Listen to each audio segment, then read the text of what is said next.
Aujourd'hui, nous allons vous parler des hallucinations. La vue, l'ouïe, le toucher, le goût et l'odorat, nos sens permettent à notre cerveau d'analyser les signaux de notre environnement.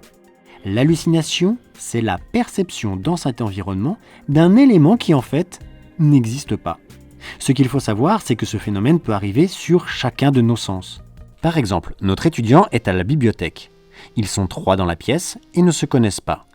Tout est calme. Soudain, il entend son prénom. Jonathan. Mais autour de lui, tout le monde est dans son travail.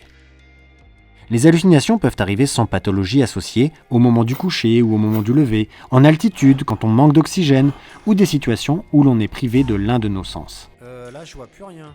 Mais il existe aussi un autre type d'hallucination. Ce sont les hallucinations psychiques. Ce sont comme des voix intérieures, des pensées, qui sont pour la personne qui les subit totalement indépendantes de sa volonté.